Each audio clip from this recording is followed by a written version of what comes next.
Hello friends.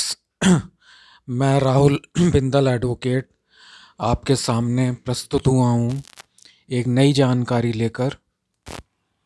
इसमें मैं आपको एक चीज़ बताना चाहूँगा, नई चीज़ है ये, कि जैसे सेक्शन 138 एनआई एक्ट में आप नोटिस भेजते हैं चेक बाउंस होने के बाद डिसऑनर एडवाइस के आधार पर, और 1 महीने का टाइम होता है नोटिस भेजने का। उसके बाद कॉज ऑफ एक्शन जब अराइज होता है नोटिस के 15 दिन बाद, तब जो है सूट फाइल करते हैं, और सूट फाइल करने का 1 महीने का टाइम होता है। इसी तरह से एक जो है एक्ट है payments and settlements systems act 2007, जो कि 2007 में बना था।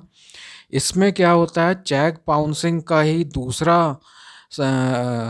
रूप है ये, कि जो इलेक्ट्रॉनिक फंड्स डिसऑनर हो जाते हैं, जैसे बैंक ने एक सेविंग अकाउंट से कोशिश की बोरोवर के लोन अकाउंट में धनराशि ट्रांसफ़र करने के लिए, लेकिन वो नहीं हुई और उसमें जो है वो बाउंस हो गई, तो वो पेमेंट्स एंड सेटलमेंट्स एक्ट के अंतर्गत आता है। और उसमें क्या होता है दोस्तों, वही प्रोसीजर है कि जो है इलेक्ट्रॉनिक फंड्स के डिसऑनर होने के 30 दिन के अंदर नोटिस भेजना पड़ता है। और उसके बाद उसमें क्या होता है कि जो है नोटिस लीगल नोटिस होना चाहिए।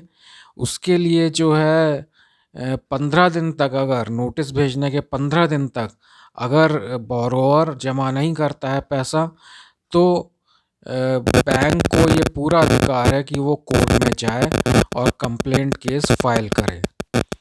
और चूंकि अब कुछ संशोधन भी आ गए हैं क्रिमिनल मेजर एक्ट्स में, तो वो अब नए एक्ट के हिसाब से उसमें प्रोसीजर चलेगा।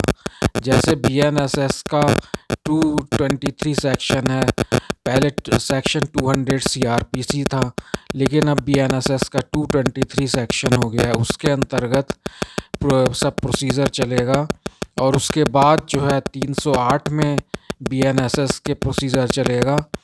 तो मैं आपको यही बताना चाहता हूँ कि ये जो है payments and settlements act bank के लिए एक बहुत अच्छा औजार है, कि चेक अगर नहीं है बैंक के पास बोरोवर के, तो वो जो है इलेक्ट्रॉनिक फंड्स अगर बाउंस हो जाते हैं, डायरेक्ट सेविंग अकाउंट से डिडक्ट करने की कोशिश करता है, और इलेक्ट्रॉनिक फंड्स अगर डिसऑनर हो जाते हैं, तो वो जो है बैंक बोरोवर पे सूट फाइल कर सकता है नोटिस भेजने के बाद।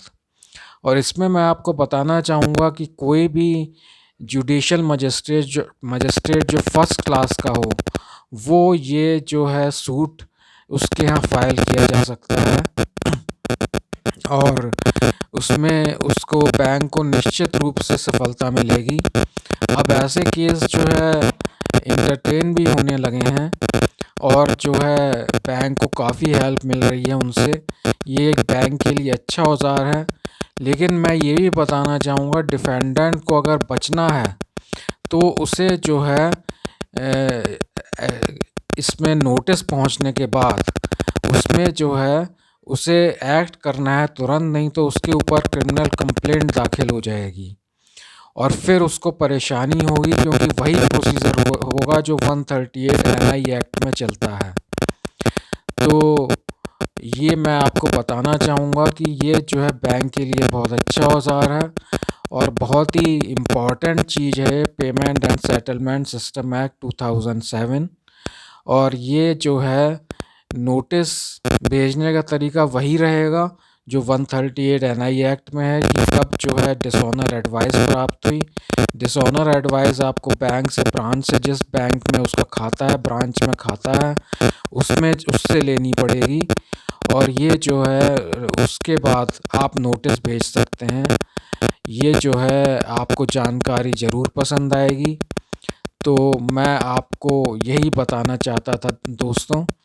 और आपको अगर जानकारी पसंद आए तो मेरा चैनल ज़रूर सब्सक्राइब करें। आगे भी आपको ऐसी जानकारियाँ मिलती रहेंगी। और धन्यवाद दोस्तों, मेरे चैनल को लाइक करें, और ज़्यादा से ज़्यादा कमेंट्स करें, कुछ पूछना हो तो पूछें, जिससे कि मैं आपकी नॉलेज में इजाफ़ा कर सकूं। धन्यवाद दोस्तों।